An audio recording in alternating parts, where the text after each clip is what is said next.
নিম্নচাপ শক্তি হারালেও উত্তাল থাকবে সমুদ্র। আজ থেকে বিক্ষিপ্তভাবে ভারী বৃষ্টির সম্ভাবনা থাকছে দক্ষিণবঙ্গে। পূর্ব মেদিনীপুর, উত্তর ও দক্ষিণ 24 পরগনা জেলায় ভারী বৃষ্টির পূর্বাভাস আবহাওয়া দপ্তরে। বিক্ষিপ্তভাবে বজ্রবিদ্যুৎ সহ বৃষ্টির সম্ভাবনা থাকবে প্রায় সব জেলাতেই। সঙ্গে 30 থেকে 40 কিলোমিটার গতিবেগে দমকা ঝোড়ো হাওয়াও বইবে।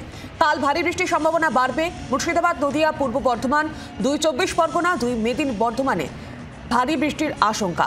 কলকাতায় আজও বৃষ্টি জারি থাকবে। এদিকে বিক্ষিপ্তভাবে হালকা থেকে মাঝারি বৃষ্টির সম্ভাবনা থাকছে আজ সারাদিন। কয়েক পশলা বজ্রবিদ্যুৎ সহ বৃষ্টির পূর্বাভাস। কাল বৃষ্টি বাড়বে কলকাতায়। আর উত্তরবঙ্গের দিকে যদি নজর রাখা যায়, আজ ও কাল ভারী বৃষ্টির সম্ভাবনা থাকছে উত্তরবঙ্গের 2 জেলায়, জলপাইগুড়ি এবং আলিপুর দুয়ারে ভারী বৃষ্টির সম্ভাবনা। আরো বিস্তারিত জানবো, ইনির সঙ্গে রয়েছেন সরাসরি প্রতিনিধি অয়ন ঘোষাল। অয়ন, 2 বঙ্গের জন্য কি আপডেট রয়েছে? দক্ষিণবঙ্গের কথাই প্রথমে বলা দরকার, কারণ অপেক্ষাকৃত বেশি বৃষ্টি দক্ষিণবঙ্গে হতে চলেছে আগামী 3 থেকে 4 দিন, যার মধ্যে আগামীকাল শুক্রবার এবং পরশু শনিবার দক্ষিণবঙ্গে কলকাতা সহ একাধিক জেলাতে বজ্রবিদ্যুৎ সহ দিনের বিভিন্ন সময় হালকা থেকে মাঝারি বৃষ্টি। এর মধ্যে দক্ষিণ 24 পরগনার উপকূল লাগোয়া কোনো কোনো জায়গাতে ভারী বর্ষণের পূর্বাভাস দিয়েছে আলিপুর আবহাওয়া দপ্তর। একই সঙ্গে উত্তরবঙ্গেও আজ থেকে বৃষ্টির পরিমাণ কিছুটা বাড়তে চলেছে।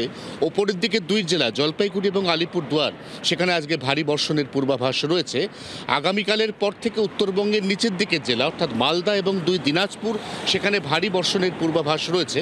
উত্তর এবং দক্ষিণ 2 বঙ্গেই আগামী মঙ্গলবার পর্যন্ত বৃষ্টি চলার কথা, যার অর্থ আসন্ন শারদোৎসব, যার মেরে কেটে আর 30-35 দিন বাকি, সেখানে প্রস্তুতি পর্বে বারে বারে বিঘ্ন ঘটার একটা আশঙ্কা রয়েছে। তবে আলিপুর আবহাওয়া দপ্তর মনে করছে, যেহেতু এখনো পর্যন্ত ভরা বর্ষা চলছে এবং মৌসুমি অক্ষরেখা বঙ্গের ওপর এখনো পর্যন্ত সক্রিয়, অতএব এই বৃষ্টি কিন্তু আগামী সপ্তাহেও চলবে। হয়তো তার পরিমাণ, তীব্রতা এবং ব্যাপকতা কিছুটা কমতে পারে বুধবারের পর থেকে। ধন্যবাদ অয়ন। নিম্নচাপ শক্তি বাড়াচ্ছে এবং আজ থেকে ভারী বৃষ্টির সম্ভাবনা থাকছে গোটা দক্ষিণবঙ্গ জুড়ে। এদিকে উত্তরবঙ্গ বৃষ্টির পরিমাণ বাড়বে বলে জানা যাচ্ছে এবং আজ থেকে বিক্ষিপ্তভাবে বৃষ্টির সম্ভাবনা থাকছে পূর্ব মেদিনীপুর, 2 24 পরগনা জেলাতে। বিক্ষিপ্তভাবে বজ্রবিদ্যুৎ সহ বৃষ্টির সম্ভাবনা প্রায় সব জেলাতে বলা যায়। বাংলার আওয়াজ, বাঙালির আবেগ, জি 24 ঘন্টা।